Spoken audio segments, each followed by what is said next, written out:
Sometimes it's the villains that you never think of that lend well to teamwork. And then there are the times where ego seems to get in the way of anyone getting things done. Wizard and Trapster. These two would go on to become important founding members of the Frightful Four villain team, but even before that, they were teaming up together. Way back when Trapster was known simply as Paste Pot Pete, these two worked together in Strange Tales in an effort to defame and defeat the Human Torch, Johnny Storm. In the end, the Torch escaped their trap and apprehended both of them, turning them in, but still, for two C or D-list villains, they came pretty close to killing the Fantastic Four hero, using Pete's pace and an airtight room that was quickly being drained of its oxygen. Also, I don't know if the Wizard's actually a C-list villain. I might actually bump him up. Also, Paste Pot Pete is hard to say if you say it like 3 times fast. Number 9, Crime Syndicate. As much as I love the Crime Syndicate and think that they are an awesome team of villains, they are also pretty dysfunctional, which is why they are ranked so low on our list. However, despite the fact that they are often depicted as being at one another's throats and sneaking behind one another's backs in order to basically make sure that they themselves come out on top with the most power, they still manage to have an impressive amount of horrendous achievements, or almost achievements at least. The Crime Syndicate is still a supervillain team that proves to be extremely dangerous whenever our heroes come up against them, though they would probably be more frightening to face if they could do a little bit better at actually working together like a team instead of constantly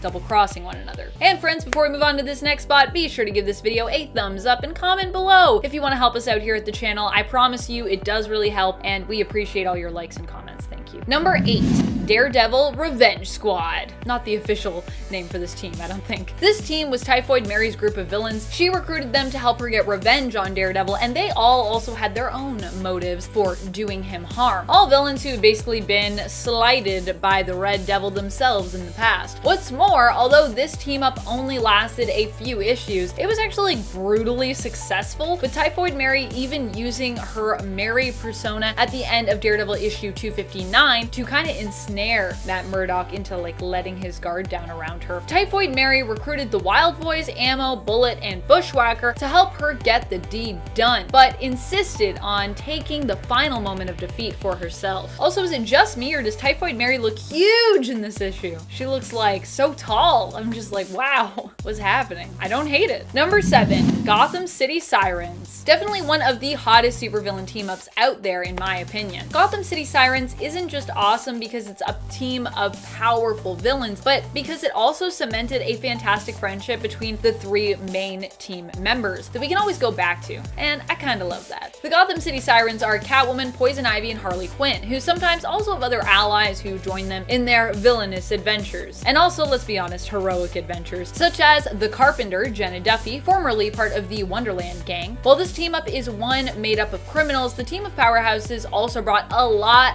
of good out in each other and ended up actually performing a lot of heroic missions together despite their villainous pasts. So this might be a team up of villains, but it's also kind of a hero team in a weird way, kind of like doing a little bit of both, which I love. Number 6, Sinister Six. I didn't realize that I made the Sinister Six number 6. I just did that. That was not intentional. I'll take it, but it was not intentional, just so y'all know. While the Sinister Six definitely have their setbacks as a team, there is a reason why they are one of the favorites when it comes to supervillain groups and team-ups. I'm still waiting for them in the MCU. Please, please Marvel, give them to me. With the combined strength and skills of these villains, it seems that no scheme is outside of their reach. In reality though, they usually end up in a competition to prove who is the better, which ends with them betraying one another, usually costing them their victories. But this team has still come close to defeating Spider-Man on multiple occasions, and despite their setbacks, they are a team that you can always rely on to find their way back to one another, even if it means sometimes recruiting some new members to their ranks in the process. Also, I'm all for new members being included to the ranks. There's so many good Spider-Man villains. Why limit ourselves? Give me the Sinister 60. Number 5, Dr. Psycho and Riddler and Parademons. Dr. Psycho ends up allying himself with the Riddler in the Harley Quinn animated series. Originally, it's Harley who wants to team up with Darkseid with her gang, but in the end, she ends up surrendering her army of parademons that Darkseid supplied her with after realizing she's really doing all of this, conquering Earth to try and escape her romantic feelings for Poison Ivy, who is about to get married to Kite Man at this this point in the series. Yikes, awkward. Dr. Psycho ends up becoming the big bad of the latest season in the end, with Riddler becoming his partner in crime and wielding great control over the leftover parademon army on Earth, which he has no qualms about using, unlike Harley, who's like, yeah, maybe I'm going a little too far. But yeah, Psycho's into it. A little too into it. Very much too into it. Number 4, Juggernaut and Black Tom Cassidy. These two aren't just great villains when it comes to their working relationship, they were also like fast friends and kind of best friends. I love it. Black Tom and Juggernaut have been good friends and allies since Black Tom's first full appearance in the comics in Uncanny X-Men issue 101. And I know what you guys are thinking. You're thinking, oh, but Amanda, that wasn't Black Tom's first appearance, but it was his first full appearance. So I believe his first cameo appearance was like issue 99, but don't quote me on that. Only a few issues later, they were already proving themselves to be a deadly duo as they teamed up to successfully kidnap and torment the X-Men in the hopes that this would inspire Professor Xavier to offer his own life up in exchange for his students' freedom. Unfortunately, they ended up getting tricked by Nightcrawler and ultimately were defeated. But still, this was a pretty good attempt to defeat the X-Men and Charles Xavier. Juggy's never gonna get over that. Or well, actually, yeah, he'll probably never get over it. I stand by what I said. It's gotta be hard for Juggernaut right now. Like, all of the mutants are off in Krakoa, and he's not a mutant. It's challenging. Number 3, Lex Luthor and Brainiac. They were almost a complete success even in their very first team-up.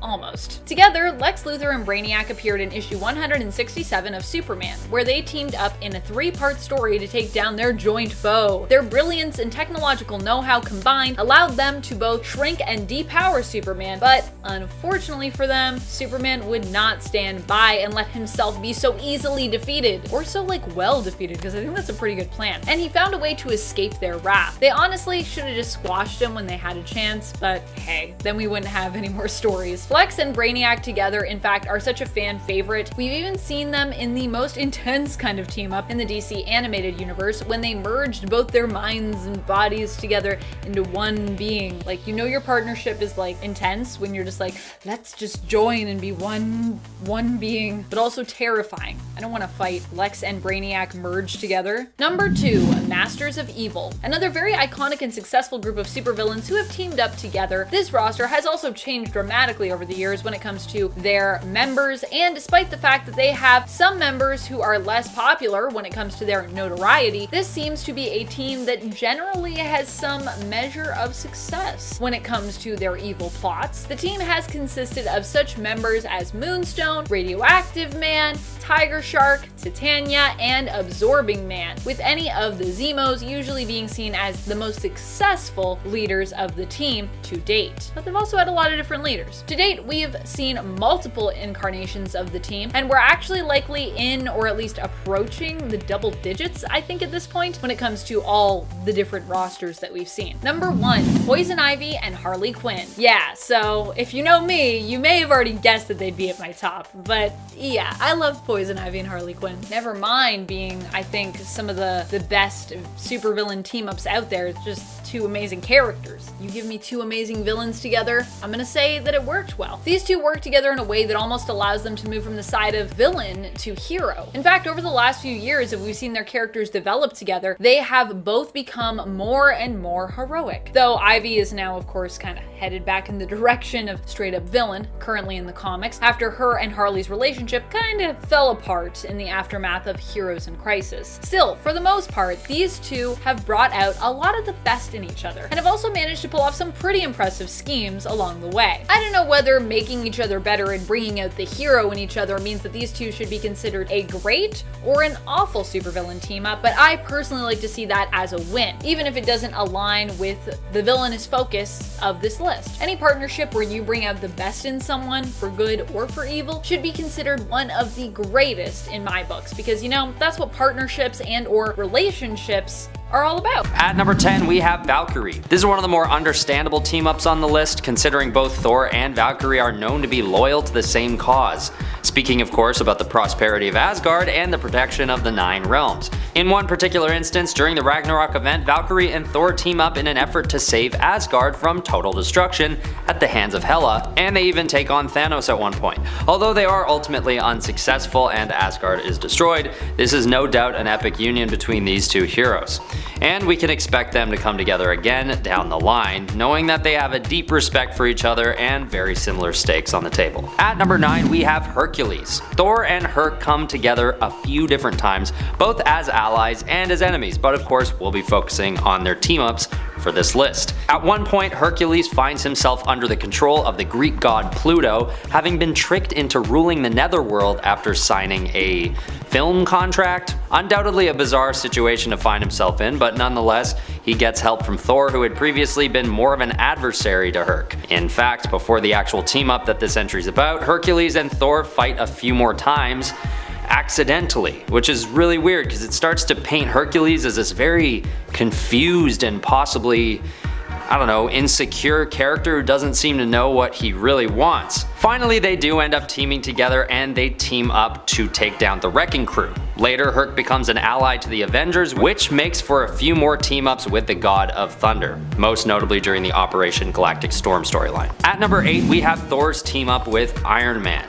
Although this pair tend to be known to butt heads from time to time, there have been a number of cases of them fighting alongside one another. Of course they have, they're both part of the same very famous superhero team, the Avengers, but I'm not referring to their time on the Avengers, I'm looking at the times when the two heroes go off on their own.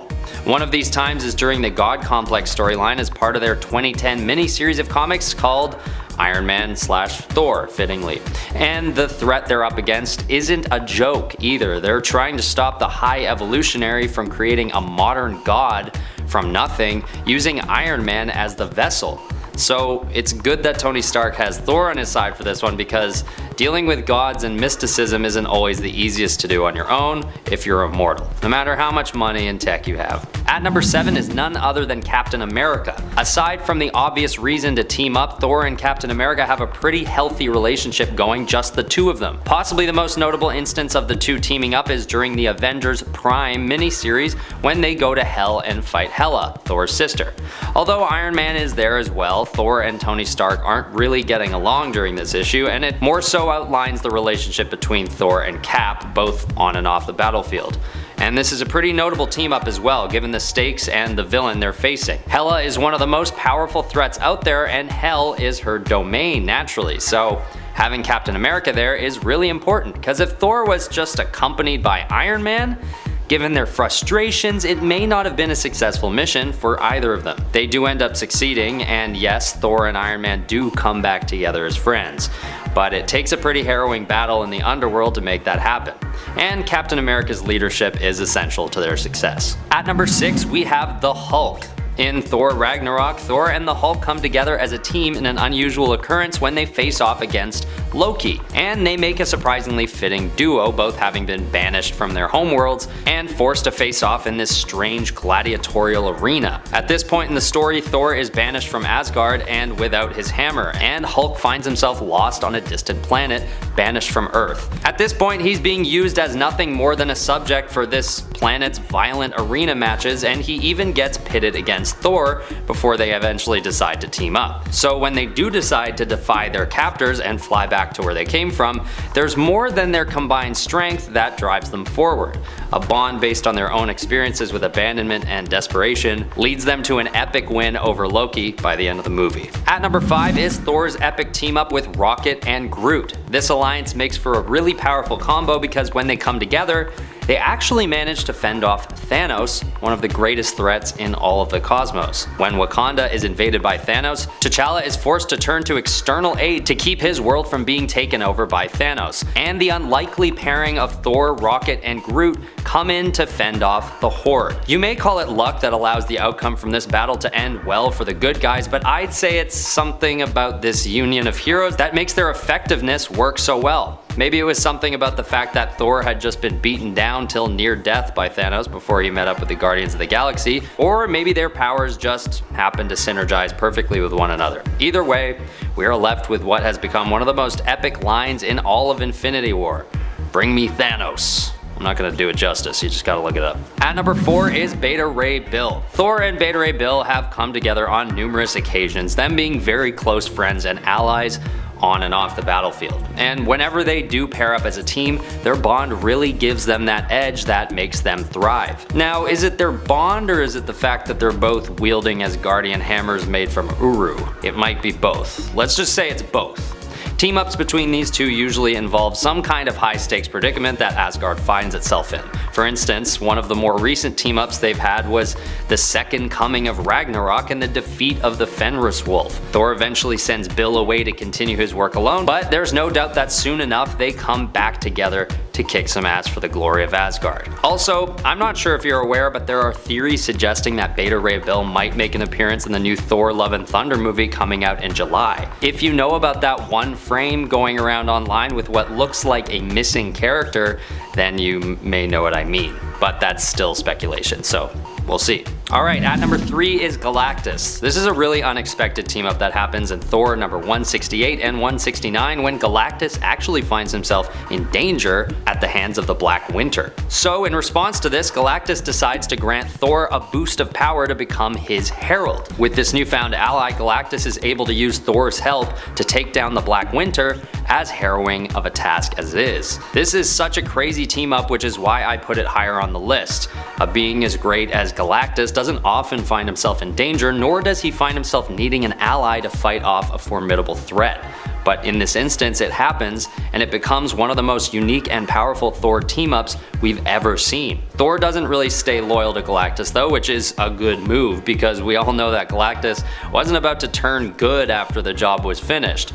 So Thor ends up stealing the entire power cosmic, supercharging himself into one of the most powerful versions of him that we've ever seen. He then uses this power to take down both Galactus and the Black Winter, one of his most impressive feats to date. At number 2 is Jane Foster. I mean, do I have to explain why this one gets put at number 2? This team up gains a huge boost in points due to the iconic and romantic factor. These two have had an on-again, off-again relationship that has brought Jane into positions of power on Asgard and then back into average life on Earth. But in one epic return to form in Avengers number 56, Jane begins to recognize that her humble marriage to Thor might not be as it seems.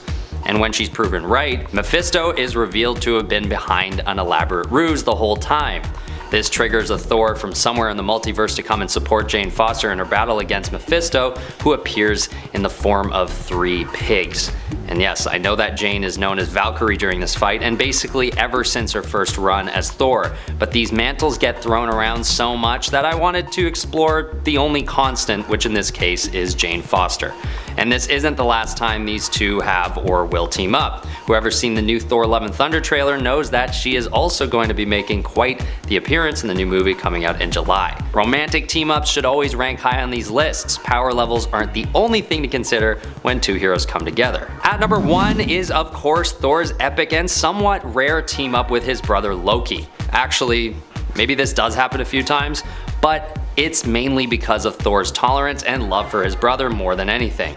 Loki still typically makes decisions only if they serve him, but I digress. One of these team-ups happens in one of the earlier comics when Loki decides he'd prefer to have his father Odin rule over Asgard instead of Surtur, so he teams up with Thor to repel the demon's advances. And another time is of course in Thor the Dark World when Loki and Thor come together once more with the common motive to take revenge on their mother's killer. And then once again, so yeah, it happens a lot, once again they face off against Hela in Ragnarok. But the most notable team up, if we can call it that, is when Loki sacrifices himself to protect Thor from the Mad Titan. As we all know, these team-ups all get so much more respect based on the typical relationship between these two siblings, which is rocky to say the least. So when they do come together, it's often very dramatic and even a bit emotional.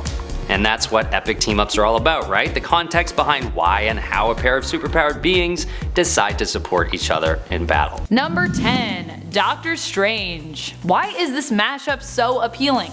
The same reason I enjoy watching Batman and Zatanna together. The idea of Batman needing assistance with something of a more supernatural nature, and the idea of a mortal human detective based in cold hard reality mashing up in a scenario that requires his skill but is just enough mysticism sprinkled in to warrant Doctor Strange's involvement. I would love it if these two went on some kind of spiritual ghost hunt together, a la the early Doctor Strange days. Or maybe the two could meet at some kind of meditation retreat and both get called into action and have to team up. Another idea for the two would be to have Doctor Strange of Earth 616 team up with the vampiric Batman of Earth 43. Vampiric? Vampiric? I guess it doesn't really matter which way you say that word. Potato potato. It wouldn't be the first time Doctor Strange has worked with or against the undead who call themselves vampire. During the Montesi Formula story arc, he teamed up with vampire detective Hannibal King and Blade, working to defeat Dracula himself. Another idea is the arcane arts come to Gotham in the form of a villain who is experimenting with magics. Maybe Black Mask, which could be spooky, or maybe Calendar Man is no longer posing as a stage magician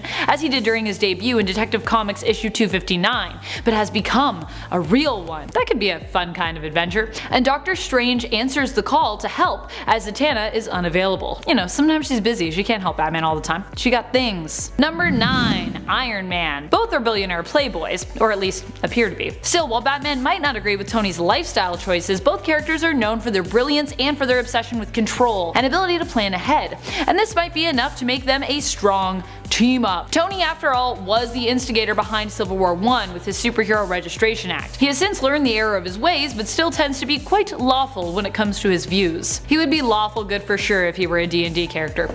Meanwhile, Batman suffers from borderline OCD and paranoia when it comes to being prepared, and as such created contingency plans for all of his fellow JLA members, only to have them fall into the hands of Ra's al Ghul and be used against his teammates, forcing him to apologize to the team. Neither is a known killer, and both heroes prefer to trust in the system when it comes to vengeance and justice. Plus, we all know we would want to see Batman get his own Iron Man suit, complete with the little metal bat ears. Would be great.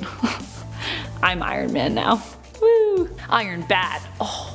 Iron Bat would be awesome. Make it happen. Number 8. Spider-Man. I mean, you knew he was going to be on here because who wouldn't want to see just about anyone team up with Spider-Man, right? The crazy thing is this dream team has already happened. The pair had a one-shot team up in 1995 with the comic Spider-Man and Batman Disordered Minds. But it's been over 20 years since the two have shared the pages of a comic book, and I think it's about time we make this happen again. Besides, we have to have Black Cat and Catwoman join in for this team up. As cool as Carnage and the Joker were together, I'm personally more interested in seeing a caper story where Catwoman and Black Cat team up for some good old-fashioned thieving, and Spider-Man and Batman have to put a stop to their dangerous femme fatales. Oh my gosh, I was almost like, lady swap anyone? Then I was like, wait. Number 7. Black Panther. These two together would truly be some of the most teched out. I know what you're thinking, but what about the Bats and Iron Man team up I suggested earlier? Yes, those two would also have a ton of tech, but Black Panther comes from Wakanda, and as great as Tony's tech might be, not even Stark can beat the tech coming out of Panther's homeland.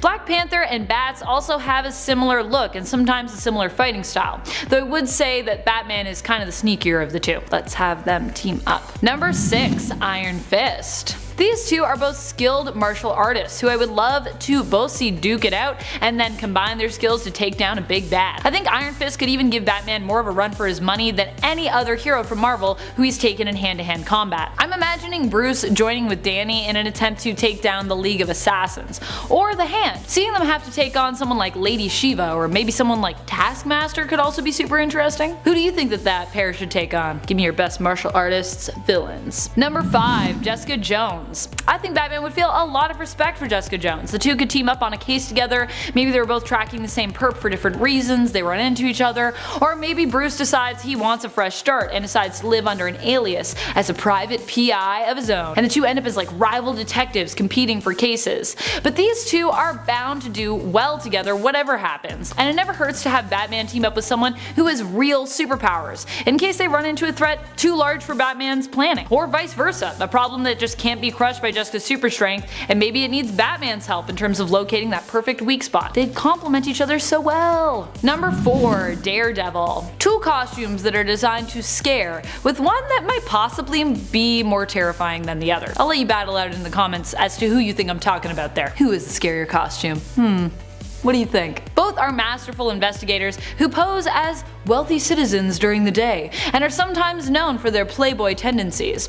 These two are both brutal assailants with a belief in justice and a policy for not killing their enemies, just beating them senseless. Two that we would love to see on a murder case. In fact, we already have. These two have teamed up once in 1997 in Daredevil / Batman Eye for an Eye, and again in 2000 in the sequel King of New York. You know, a team up is good when it happens again that soon after. And seeing as how it's been almost 20 years, I figured we're due for another team up of these two different yet similar heroes. P.S. their team ups are pretty good, so just saying, maybe we get some more now? DC and Marvel, do more crossover things, please.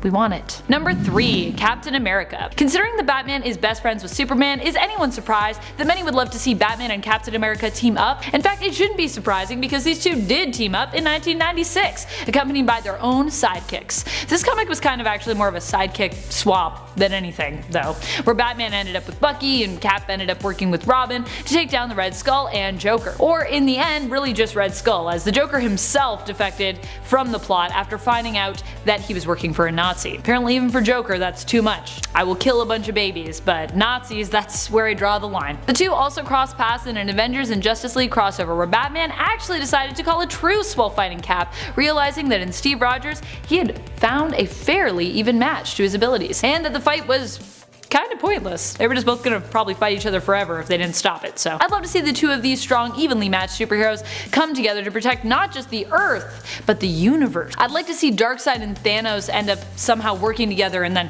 Cap and Batman have to like lead a team and take them on. It'd be pretty crazy. I know it was pretty crazy in like JLA / Avengers, but I think we could go even crazier with it. Cap and Bats make too good of a team, and it's been too long since we've seen this pair together, so come on, give me something new. Give me something even bigger than that crossover. Or like just Batman and Cap versus the universe. Number 2. Nick Fury. Both are known for always being super prepared, and both are super sleuths who pride themselves on knowing what's going on at all times, even when we think there is no way that they could have known. Remember that whole ordeal with Jezebel Jet and Batman? She revealed it was all a ruse, and then he revealed he knew it was a ruse, and he was also performing a ruse on her. And we were like, wait, what? If you knew, then why did you sleep with her? What's happening? Anyways, Nick Fury and Batman would also likely complement one another in terms of their way that they approach going about doing their business and getting the job done. Both are focused and serious. It could be cool to see Batman be recruited by S.H.I.E.L.D. in order to help with a special ops mission, and then go in with Nick Fury. Or maybe the two would both be leaders of like their own team out on the same mission and just run into each other, see the value of each other, and then team up. That could be cool. Secret Agent Batman. Batman James Bond mashup. That would also be cool. Number 1. Deadpool. In the Spider-Man / Deadpool team-up comic issue number 6, we see Deadpool and Spidey talking about superhero movies. The two end up attending a spoof version of Batman v Superman when they watch Nighthawk v Hyperion. They take turns after the viewing pointing out everything wrong with the film, the lack of motivation and the obsession with like thinking 5 films ahead instead of simply working at all towards making the film itself a standalone success. I would love a team up that casts Batman and Deadpool in like a similar vibe and just turns this joke back on Deadpool himself. DC might not be down as it also kind of makes fun of the Batman v Supes film itself, but the punchline would actually be that Deadpool is the king of nonsensical fights in the comic book world. He frequently ends up tussling with Wolverine for no other reason than he can. He fights a lot of people in comics sometimes for just no reason, so. But whatever story DC and Marvel choose to explore with these two heroes, just the two characters sharing a page would likely be a treat. Just a panel even. Give me a panel. Batman could play the perfect straight man to Wade's crazy, and I'm sure both would drive one another up the wall. And keep in mind, Deadpool isn't easy to frustrate in a team up. He's usually got too much pep in his step. But if anyone can annoy Wade, I'll bet it's Batman. He'd be way too serious. At number 10 is Carnage and the Joker. Sounds like absolute chaos. As the Marvel and DC universes converged, the plot unfolded with a certain unnaturalness as Dr. Cassandra Breyer's audacious attempt to pacify these two malevolent menaces using microchips took an ominous turn when Carnage, the symbiote psychopath, effortlessly short-circuited the implant. Meanwhile, the Joker, not to be outdone, suffered a similar fate. This nightmarish duo then embarked on an unaliving spree with their unholy union a brief affair. However, there was a clash between them, driven by differing philosophies on eliminating people, which culminated in an epic showdown with Batman and Spider-Man. You see, Joker was all about having a plan, and Carnage was like, screw that, let's just cause chaos, and apparently, their different philosophies didn't coalesce. Carnage and the Joker's inability to cooperate, while expected, was a fortunate twist, preventing unimaginable catastrophe. I mean, had these two serial unalivers coordinated, countless lives would have been lost to their chaotic malevolence. At number 9 is the leader and the one below all. Comic world has witnessed some spine-tingling team-ups, but few saw the nightmarish alliance between the Hulk's arch-nemesis, the leader, and the malevolent cosmic entity known as the one below all. The Jade Giant, who's known for smashing his way through the MCU, has transformed into a true horror icon in the comics thanks to the masterful storytelling in Immortal Hulk. Enter the One Below All, which is a sinister demonic force that Samuel Stearns, the brilliant but deranged leader, willingly submits to. His aim is to obliterate not only the Hulk but the entire world, morphing it into a grotesque Cronenberg-esque nightmare. The unholy partnership has taken the Hulk's adversaries to a whole new level of terror, creating a chilling narrative that keeps fans on the edge of their seats. If you're enjoying this video so far, you can support the channel by pressing like, subscribing to Top 10 Nerd, and ringing that notification bell. At number 8 is the Joker and the Violator. Okay, a Carnage and Joker crossover was cool and all, but how about the Joker working with a literal demon clown from Spawn, if you haven't guessed? Violator, an immortal servant of Satan with inhuman strength and fire-breathing abilities, now allies himself with the Joker in a multiverse-shaking partnership. Batman and Spawn, facing the Court of Owls, reluctantly seek Joker's help, only to discover that they've fallen into a trap orchestrated by the Joker and the Violator. The history of the Joker's unholy alliance suggests likely a monstrous transformation later down the road, but betrayal could also be on the horizon. As the two most feared clowns in comics unite, the questions arise about Joker's transformation under the Violator's influence and his ultimate strategy against such a potent source of evil. At number 7 are the Marvel Zombies. In the twisted Marvel Zombies universe, where heroes hunger for the flesh of the living, an unexpected and mind-boggling team unfolded. You see, Galactus, the cosmic devourer of worlds, was rendered into a grotesque figure, a far cry from his formidable 616 incarnation. You see, in this nightmarish reality, Galactus manifested as a corporeal being which is vulnerable to the insatiable appetites of the zombie Avengers. It's kind of weird because these undead mortals eventually feast upon a cosmic entity known for its indomitable might. While it's explained that the Galactus of Earth 2149 was crafted from flesh, a startling departure from what we're used to. Because as he's depicted in 616, Galactus' true form isn't a physical body, but rather abstract energy. The big dude in a funny suit we see is just what our minds can comprehend, like how Pennywise is actually a cosmic spider. So anyway, Mark Miller's zombie series introduced this shocking image of the zombies eating Galactus, leaving subsequent writers little choice but follow suit. As the zombie Avengers devoured Galactus, they unwittingly inherited his purpose, setting off a multiversal buffet until the cosmic meal dwindled and the cosmic power ran out, returning them to their ravenous roots. At number 6 are the Secret Six, a team once heralded as heroes back in the 60s, but slowly became an unexpected amalgamation of villainy that took the comic world by surprise. Unlike your run-of-the-mill baddie alliances, this group incorporated a diverse roster with Deadshot, Bane, and Harley Quinn, and even the notorious Joker claiming membership. But what's truly shocking is the mysterious puppeteer known as Mockingbird. It's like discovering that Batman has been secretly pulling the strings for the Joker all along. The revelation that the Riddler or Lex Luthor also had their hands in the mix is sort of like unearthing the Pandora's box of villainy. These unexpected team-ups redefine the very essence of villainy and heroism, demonstrating that in the realm of comics, the line between good and evil can blur in the most spine-chilling ways. Speaking of which, at number 5 is Norman Osborn's Dark Avengers. Spider-Man's most terrifying villain is allowed to form his own Avengers? Now that's scary. Following the Skrull invasion, Osborn seized control of S.H.I.E.L.D., manipulating them in the Thunderbolt to create his own sinister version of the Avengers under the guise of the Hammer Agency. What makes this alliance truly spine-chilling is the unsettling cast of heroes, quote-unquote, that Osborn assembled. Bullseye is posed as Hawkeye, Venom as Spider-Man, and Moonstone as Miss Marvel, each of them concealing their secretly malevolent intentions. Ares and Sentry, once heroes, found themselves tainted by their affiliation with Osborn's dark agenda. Yet, the most disturbing transformation lay in Daken, who assumed the mantle of Wolverine, and Novarb, who became Captain Marvel. Norman himself adopted the Iron Patriot suit, twisting patriotism into something nightmarish. At number 4 is Magneto and Red Skull. In the convoluted tapestry of comic book alliances, the pairing of Red Skull and Magneto is nothing short of a paradoxical enigma. Two diametrically opposed figures, their shared history is a testament to the complexity in the Marvel Universe. Their initial encounter during the Acts of Vengeance storyline was marked by Magneto's seething contempt for the embodiment of the evil that Red Skull represents. This animosity is well-founded, considering Magneto's harrowing experiences during the event from World War II, which shall not be named. Yet,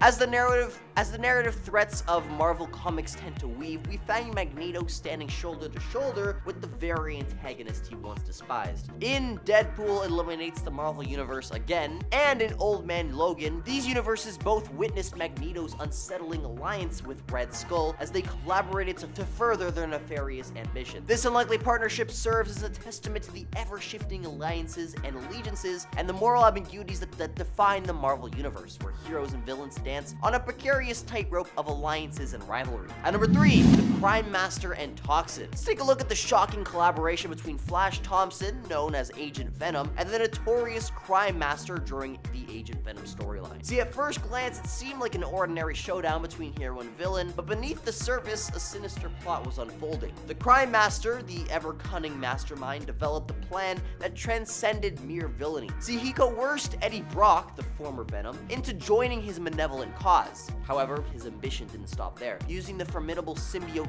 Toxin, the Crime Master forcibly merged it with Eddie, creating an unholy alliance. Together with the villains, they embarked on a campaign of terror, targeting not just Agent Venom, but also his loved one, revealing a level of malevolence that left readers in complete shock. At number 2 is Judge Joker. Now, the scariest villain team-ups often emerge when you least expect them, like when the Joker, infamous for his lack of superpowers, ventured beyond his universe. In the Batman/Judge Dredd's, Joker wields unimaginable powers after crossing into Judge Dredd's realm via a multiversal teleportation belt. He aids Judge Unalive, a malevolent entity seeking to annihilate all life across the multiverse. In return, Judge Unalive imparts sinister abilities upon Joker, transforming him into another dark judge. Joker's newfound power allows him to make heads explode with his laughter, a grotesque and quite fitting ability. Each dark judge gains powers tied to their obsessions, making Joker's lethal laughter a darkly logical choice. He becomes immortal in this form, impervious to harm. However, the Joker's return to his original self is a twist in itself. See, if he had retained these abilities, he'd be unstoppable amidst even DC's mightiest heroes. While it's disappointing for the Clown Prince of Crime, his cinematic presence would dwindle with these R-rated powers, a reminder that sometimes unexpected alliances lead to frankly horrifying outcomes. And at number 1 is the Injustice League. The Injustice League, a formidable gathering of DC's most notorious evildoers, is typically led by the brilliant Lex Luthor, featuring iconic antagonists like the Joker, Deathstroke, Black Manta, Cheetah, and Sinestro. The Injustice League is a force to be reckoned with. However, their effectiveness as a team pales in comparison to their individual endeavors, primarily due to the Justice League's seamless teamwork. Interestingly, for those seeking the Legion of Doom, think of it as a rebranding of the Injustice League. The Super Friends are essentially mirrored in the Justice League, sharing many members and embodying similar dynamics. And so much of what applies to the Injustice League also holds true for the Legion of Doom as well. Number 10, Batman and Scooby-Doo. Batman and the gang of meddling kids from Mystery Incorporated actually have quite a long history together, teaming up during the days when Batman cartoons and Scooby-Doo cartoons were both being made by Hanna-Barbera for the odd animated special. Years later, this pairing would make its way into the pages of the comics, with the Dark Knight going on several adventures with the gang. It makes a certain kind of sense. I mean, Batman and the gang are all detectives, so they have a lot of intersecting interests. The comic book series also does a good job of going with a more Silver Age-y take on Batman, so there isn't as much of a clash in tone when Batman pulls Scooby snacks out of his utility belt. But there is still something kind of strange about the idea that Batman would get so stumped on a case announced that he would call in not another detective hero like, say, Barry Allen, but would go straight to a bunch of teenage jazz cabbage enthusiasts who live in a van with their dog. Number 9. The Teenage Mutant Ninja Turtles and the Ghostbusters. When Donatello of the Teenage Mutant Ninja Turtles created an interspatial teleportation unit, he asked his brothers Michelangelo, Leonardo, and Raphael to help him test the device's capabilities. They go through the portal with their friends April O'Neil and Casey Jones and discover that the device has transported them to a different New York, the one featured in the Ghostbusters universe. They are immediately put face to face with an evil ghost who of course is immune to their attacks and captures and possesses Casey. Thankfully, they are soon saved by everyone's favorite group of paranormal exterminators, Venkman, Winston, Egon, and Ray, the Ghostbusters. The two groups team up and the combination works better than you might expect. There's a certain joy to seeing Venkman start to get on Raph's nerves, while Winston and Leonardo bond over how difficult it is to be the most normal one on a team. Plus, seeing Leonardo swap his bow staff for a proton pack is something I never knew I always wanted to see. Number 8. Superman and Muhammad Ali. This one is perhaps the most iconic of the weird team-ups ever put to panel. One day, Muhammad Ali is in Metropolis playing basketball with some local kids, and Lois, Jimmy, and Clark set out to get an interview with him. Just as they are about to begin their interview, an alien shows up and requests the greatest champion of Earth to fight in an alien boxing match. He has an armada of ships and is going to blow up Earth if they don't accept the challenge. Clark excuses himself and Superman shows up offering to fight. Ali retorts that he will fight the aliens as he is the greatest fighter on Earth. Superman points out that that is a stupid plan because he's, Superman, but Ali reminds him that he's, Muhammad Ali. The alien tells them that they will fight and the winner will face the alien champion. Ali and Superman go to the Fortress of Solitude to train, and Ali teaches Supes some of his moves before they are interrupted by the aliens, who inform them that the fight will take place on their homeworld, which has a red sun, meaning Superman won't have any powers. Ali points out that Superman is in serious trouble. The two have a boxing match, and Ali KOs Superman after a few rounds and goes on to fight the alien champion. It turns out that Superman and Ali fixed the fight, and while Ali fights, Superman is taking out the alien fleet. Ali wins the match and the Earth is saved. Later on Earth, Ali reveals that he has figured out Superman's secret identity, and the two shake hands as Ali declares, "Superman, we are the greatest." It's a weird story and kinda goofy, but it has become such a classic, and the dynamic between Superman and Muhammad Ali is actually so well done that it is worth reading. Number 7. The Avengers meet David Letterman. In Avengers number 239, Wonder Man is having a bit of a problem. He has been trying to make it as an actor,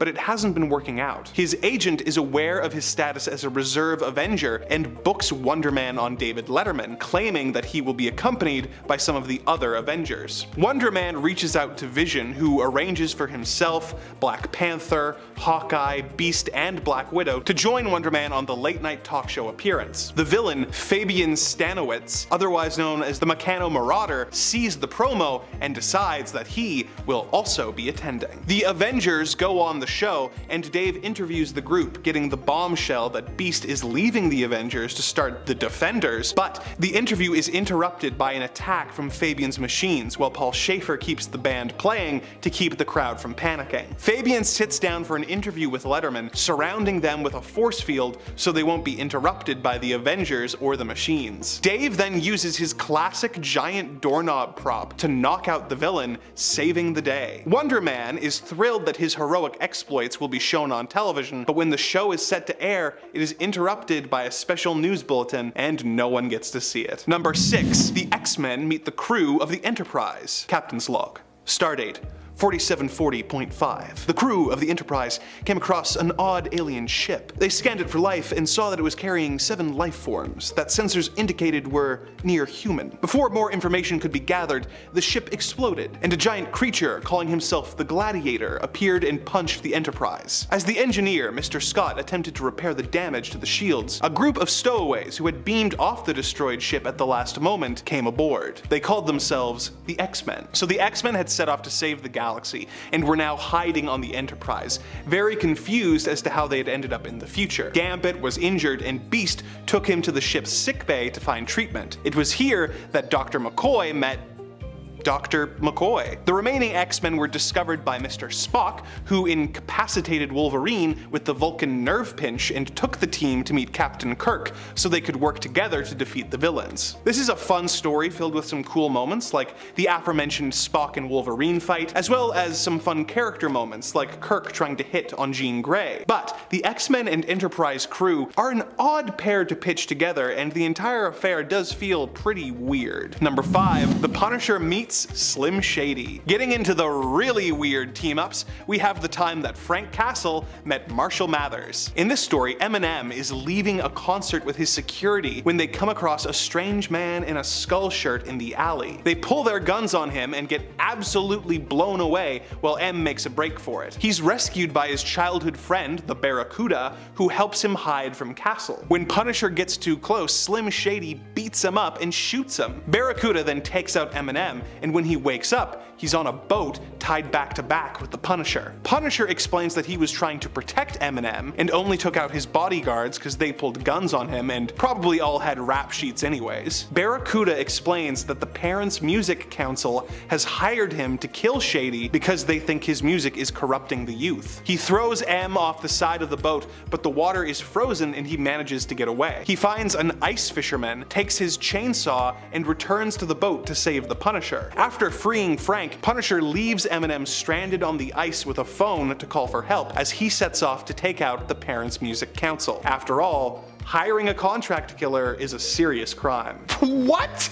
This book is insane! Not just for the premise, but the fact that the Punisher doesn't do anything except get beaten up and later rescued by Eminem. But it isn't the weirdest Punisher crossover. More on that later. Number 4, Spider-Man and the cast of SNL. Live from New York, it's Spider Day Night Live! Starring Dan Aykroyd, John Belushi, Jane Curtin, Garrett Morris, Bill Murray, Lorraine Newman, and Gilda Radner. In Marvel Team-Up number 74, Spider-Man got to team up with the classic Saturday Night Live cast in one of the weirdest team-ups in the Wall Crawlers history. Peter and MJ are attending a filming of Saturday Night Live, but little do they know that the show is about to be interrupted by the Silver Samurai, whose magic ring has been sent to John Belushi by accident due to his SNL Samurai character being mistaken for the Silver Samurai. Thugs try to take over the show, but the cast keeps the show going while taking out the thugs with the help of Spider-Man, while the two samurai face off backstage. It is extra weird because the celebrity host is Stan Lee, and the SNL cast are dressing up as Marvel characters. But in a world where Marvel heroes are real,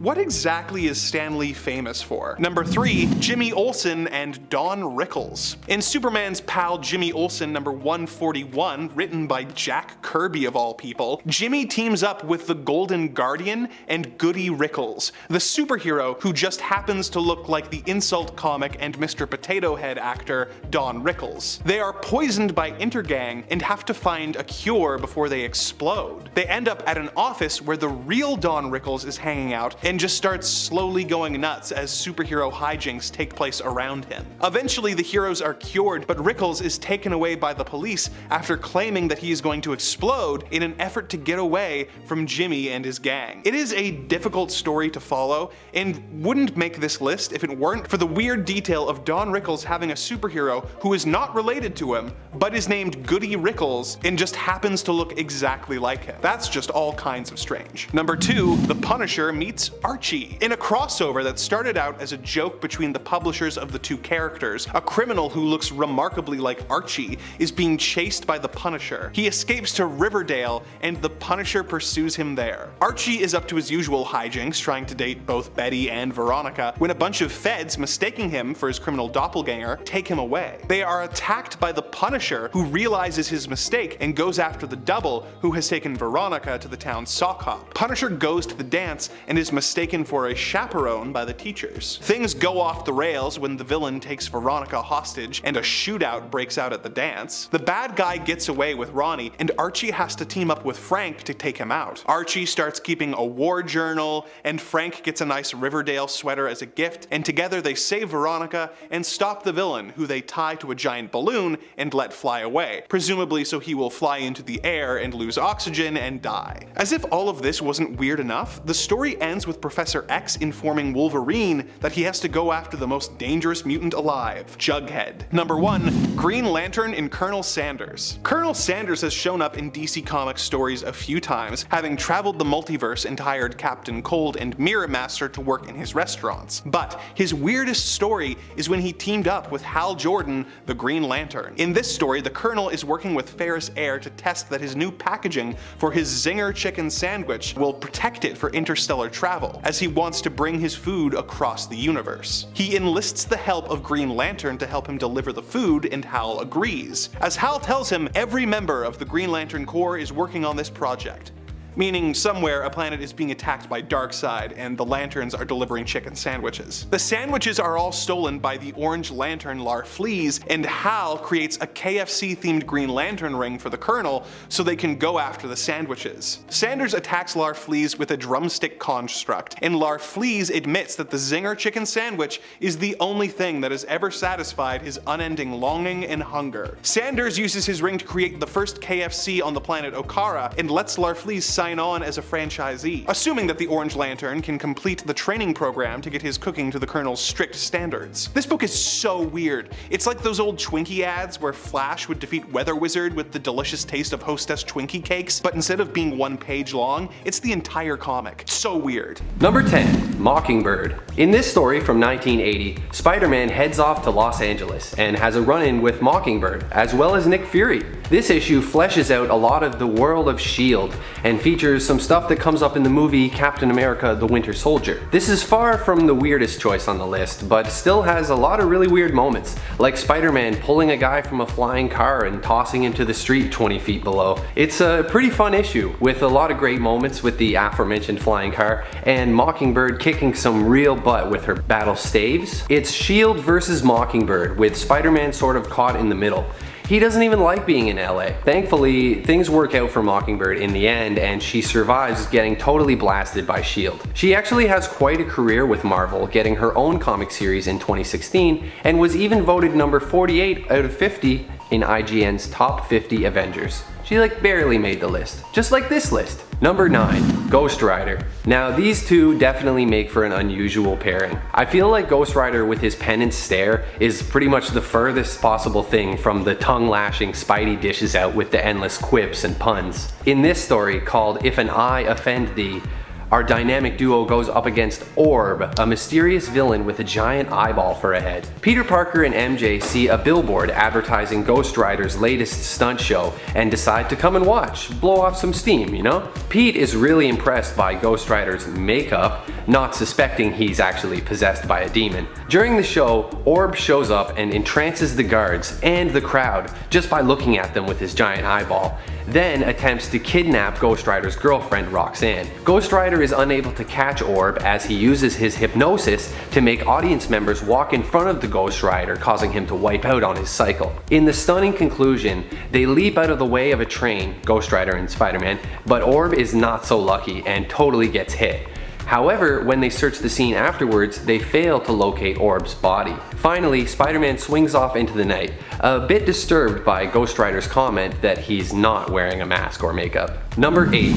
The Werewolf by Night. In this issue, Spidey is on the move again, this time to San Francisco on an assignment for the Daily Bugle. Exploring the Golden Gate Bridge, he barely reacts in time when the werewolf leaps out from a hiding place and attacks. Spidey stops the both of them from falling to their deaths with a quick bit of webbing action, and then tosses Werewolf off of the bridge into the water. The end. I'm just kidding. Werewolf does appear again later, but during the encounter the sun rises and Peter witnesses him changing back into his human form, Jack Russell. Spidey decides to help Jack, and before long he's confronting Moondark in a theater, taking him down and helping the werewolf to return to normal, no longer under Moondark's influence. Spidey does a lot of monologuing in this issue, recounting the recent death of Gwen Stacy and other recent events in his run. Also neat fact, Spidey's adventure adventures in San Francisco continue along in the next Daredevil, issue 103, where those two meet up and team up against Ramrod. Black Widow is actually in that episode too. Team ups. Number 7. Red Sonja. Spider-Man and Red Sonja actually had an exciting romantically charged adventure recently across 5 issues in 2007, but I'm talking about their first encounter in Marvel Team-Up number 79 from 1979 called Sword of the She-Devil. Red Sonja first appeared as a character in Conan the Barbarian, but she went on to have her very own popular series and even a movie in the 80s. In this epic issue, we see worlds collide as Mary Jane transforms into Red Sonja. Red Sonja fights along Spider-Man against an evil sorcerer. The writers cleverly use a museum and some ancient artifacts to connect Sonja's world to the modern day New York home of Spider-Man. It's pretty epic seeing the combination of fantasy monsters and swords mixed with the classic Spider-Man quipping and web slinging. I'm sure fans who liked both comics at the time really enjoyed this crossover. In the end, Red Sonja transforms back into MJ on page 19, revealing that she was only possessed. It's one of the few examples where possession isn't necessarily a bad thing. Spidey would have had a hard time taking on this foe by himself. Number 6. Frankenstein's Monster. This issue was definitely an attempt to boost sales and create more support for Marvel's Frankenstein character, whose run started in 1973. During this story, Frankenstein recaps his origin from Frankenstein issue number 1, and he talks a bit about his battles against Dracula in issues 7 through 11. So basically in the issue, Spider-Man gets blasted with a ray beam while he's trying to stop a robbery and inexplicably wakes up on a table next to Frankenstein. They escape from this castle and find themselves in the mountains and later rescue Judith Klemmer, an agent of S.H.I.E.L.D., on an assignment to stop the monster maker Von Schucht, who plans to rule the world with an army of monsters. Classic. Spidey and Judith sneak in the back of his castle while Frankenstein just busts in the front door, beating the crap out of anybody who opposes him. When Frankenstein finally walks into the main chamber, he sees the monster maker releasing another prisoner against Spidey and Judith, the Man-Wolf. The story is continued in issue number 37, but I'll leave that for you to discover on your own. Number 5. Dr. Doom. I know, right? How could Spidey possibly end up on the same side as the nefarious Victor Von Doom? We actually also see Vision and Scarlet Witch in this crazy crossover. A mystical being called the Dark Rider is attempting to steal Dr. Doom's magical energies, but Spider-Man and Vision attack him together. He uses his powers to make a cat grow to a humongous size, and the heroes are kept busy battling it until Scarlet Witch hits it with a hex bolt, returning the cat to its normal size. Unfortunately, all this magic usage only strengthens the Dark Rider's power, and as Spider-Man and Vision watch on, Scarlet Witch realizes they'll have to help Dr. Doom in order to stop their common foe. They have an epic showdown, and Scarlet Witch stuns the Rider, but then he breaks free and incapacitates Doom and the Witch, leaving none to stand in his way. In the next issue, Marvel Team-Up number 44, there's a stunning conclusion where Moondragon also joins the party. It's a whole crazy host of heroes. These team-ups are a lot of fun, and they were also a great marketing tool for Marvel back in the day. Number 4. Howard the Duck. A lot of these entries are from the Marvel Team-Up series, but this next one is actually from 1996 during the Clone Saga event when Marvel had a run of Spider-Man team-ups. In this comic, we're actually treated to 2 fantastic team-ups, the first being Spider-Man and Gambit, but it's actually Spider-Man alongside Howard the Duck that I found really strange. This story crosses over with a Savage Dragon Destroyer Duck story that was in publication by Image Comics at the time. Peter Parker can hardly believe it when he overhears some bystanders say a recent robbery was committed by 2 men dressed as turtles in spacesuits. But it's really happening in this crazy crossover that incorporates the world of the Teenage Mutant Ninja Turtles. Funny enough, there is actually still debate surrounding whether or not the version of Howard the Duck from this comic is canon, with some people arguing that this version of Howard is a clone and actually exists separately from the Image Comics universe.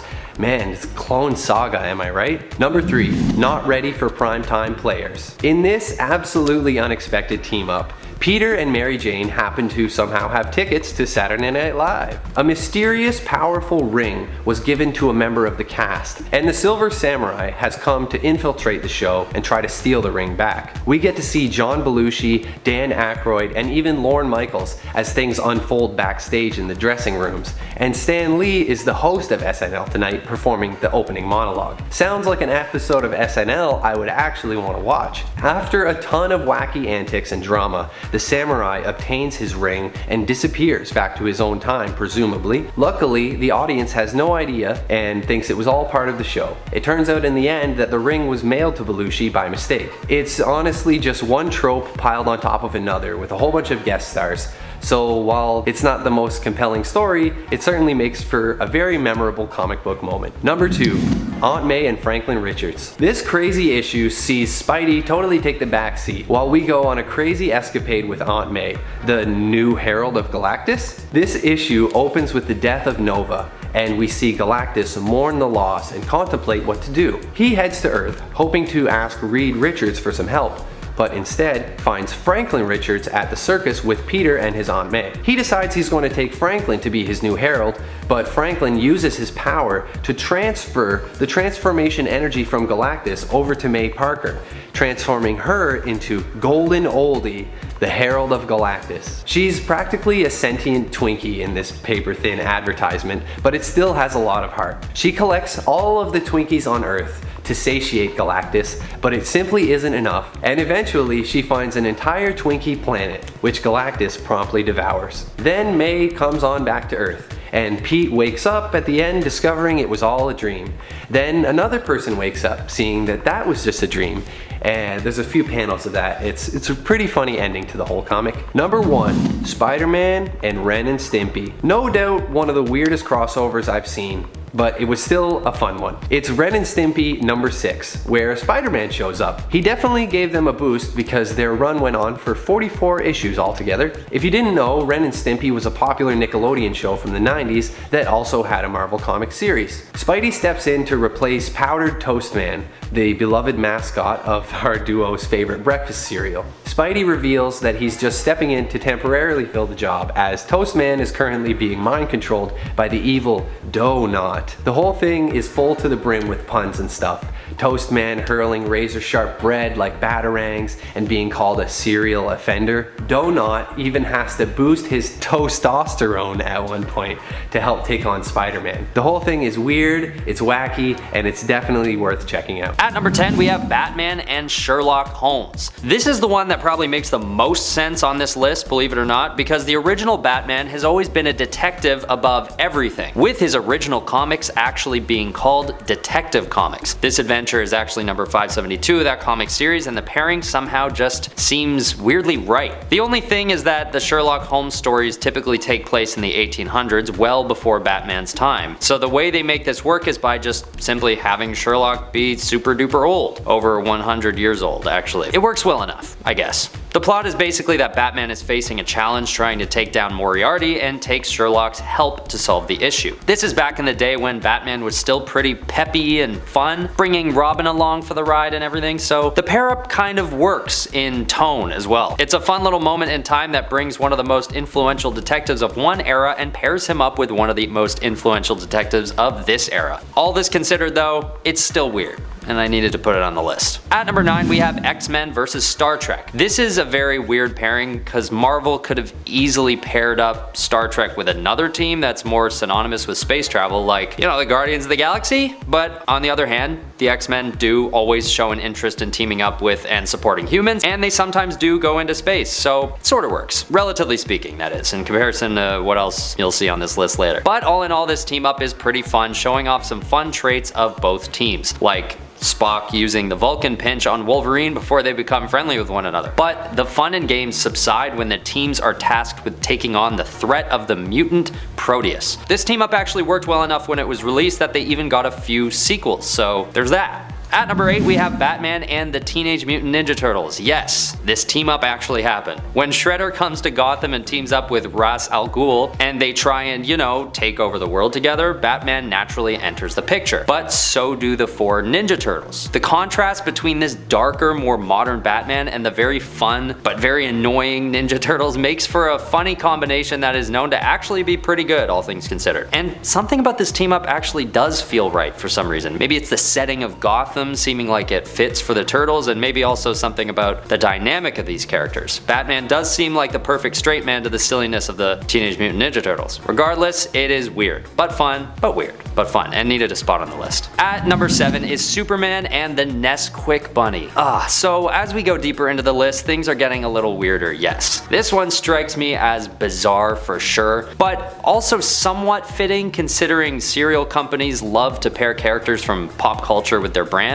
But still, that's the only slack I'm gonna cut it. It's sort of weird that there is an actual comic book about it because it sort of messes with the canon of Superman. But alas, it happened, and it was bananas. Basically just a really long ad for cereal and a pretty weak plot. The villain in this one is Weather Wizard, and somehow Superman has genuine trouble taking him down. So who does he call? A group of young children and a rabbit. And even after their victory, there's a chocolate milk chugging challenge that Superman somehow even loses to the bunny. It's just a bizarre journey of sellouts and awkward writing, but I live for things like this that shouldn't exist but do. It just makes things more fun. At number 6, there's Batman and Scooby-Doo. Another strangely fitting pairing. This comic made me realize just how many detective characters there actually are out there, and why they keep insisting on teaming up with one another. In this team up, the villain is Man-Bat, which is actually a great choice because he's one of the few Batman villains that's actually a monster, which fits with the Scooby-Doo brand. But this weird match actually isn't the last time people see the Scooby-Doo franchise work its way into the comic book world. Later on, Scooby-Doo will eventually become a sidekick to Ace the Bat Hound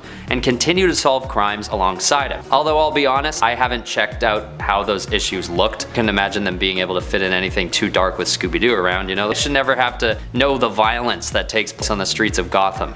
At number 5 is a weird one for sure. The Avengers actually team up with the Guardians of the Galaxy to face off against Titans from the Attack on Titan universe. This issue is called Attack on Avengers, naturally, and it's a super short 8 pages long. Basically, the plot is that the Titans just show up in New York City and start causing problems. Problems like eating people, What I find strange about this, aside from the obvious, is that the Avengers and the Guardians of the Galaxy pair up in the first place. I feel like it's already a complicated enough concept to have the Avengers versus Attack on Titan, but then they just go and complicate it even further, which is just strange. It doesn't get in the way of it, it's just weird. It's known to be a pretty fun read though. It doesn't go deep into any complex plot or anything, it just sort of has the heroes show off their abilities one after the other to take down the Titans. It's unclear who wins the battle though, with the issue just kinda ending with the Guardians of the Galaxy tapping in to do some Titan killing of their own. At number 4, we have a personal favorite of mine, the Punisher teaming up with Eminem. When I found out this team up took place, I was so happy. It's just such a good fit given their darker personalities, and makes me like Eminem more that he'd even go for something like this. This comic came out back in 2009, the same year that Eminem released his Relapse album, just for context for all you Eminem fans out there. The plot is pretty simple, with Barracuda being the villain in the comic that the two team up to take down. The strange part of this issue, other than the part where Eminem and the Punisher are teaming up, is a decision which I think was a bit of a misstep, and it's that Eminem is totally OP. He beats up the Punisher before they even team up for one, which I guess gives Eminem a pretty impressive power stat canonically, and then when they're kidnapped by Barracuda and taken to the Arctic to be killed, Eminem breaks free and saves the Punisher, killing Barracuda with a chainsaw in the process, which sort of weakens the integrity of the Punisher just to boost Eminem. I feel like they could have easily played with Eminem's funny personality a little more and had the two characters play off each other to give us a more humble and dynamic story. But maybe Eminem just said yes to this gig so he could look cool, and somehow even more badass than the Punisher. At number 3, we have Superman teaming up with Bugs Bunny. You heard me correctly. This team up could also just as easily be considered a DC Comics and Looney Tunes crossover, but out of all the different characters from both franchises, Bugs and Superman are two of the more significant characters who end up associating with one another, which is just a bonkers duo to have teamed up in the first place. The way that these worlds collide is that Mixie Yezpitlik and Yo-Yo the Dodo basically just manipulate manipulate reality to make the pair up happen for fun, which I guess is the only real way to justify something as weird as this. They don't really do much as a pair, but you can imagine that Bugs just kind of wanders around and quips while Superman tries to figure out how to get him to focus. There's more to it than that, I'm sure, but honestly, you'd have to pay me to actually read all the way through this thing. No offense if this is a favorite of yours, I don't know. I saw the cover and I couldn't do it. At number 2 is kind of a part 2 to number 3, if that sentence made any sense. It's Batman and Elmer Fud. This is just the most bizarre team up, again, with the very loose through line that they're both sort of detectives. Elmer is a hunter, but he's usually like creeping around looking for Bugs Bunny clues and stuff. Either way, this issue is actually known to be strangely good and suspenseful, considering what it is. It has Elmer Fudd partaking in a dark noir storyline on the hunt for a mysterious killer known as the Bunny. But things keep getting more complicated for Fudd when Batman turns out to be the real culprit. Believe it or not, this is a different storyline from the previous entry, which just makes me wonder how the hell Looney Tunes and DC Comics kept thinking it would be a smart idea to give their characters crossovers. Although, it seemingly worked for people. People seem to like this one with Elmer Fudd, so maybe they were onto something. At number 1 is a very, very strange one. Batman and the Beatles, or the copyright-free version of the Beatles anyway. This one doesn't seem to have any common thread to tie these two pop culture worlds together. I really tried to think of one, but I just couldn't. Maybe the writer was just a big Beatles fan and wanted an excuse to get in touch with Paul McCartney's people if he needed to. Maybe they were safe from copyright, because they don't really look like them. I mean, to be fair, the plot of the comic is about as clever as it could have been given the pairing. Batman is basically trying to investigate whether or not Paul of the Beatles is actually dead. For those of you who don't know, there was a fan-generated rumor years ago floating around about the idea that Paul had actually died and was secretly replaced by a guy named William Campbell. So this ridiculous theory is what Batman is trying to get to the bottom of. And what ends up happening, spoiler alert, is that Batman actually discovers it was the other members of the band who were the fake, and that Paul was the only original member of the band remaining, which is, it's riveting stuff. And super bizarre, perfectly bizarre.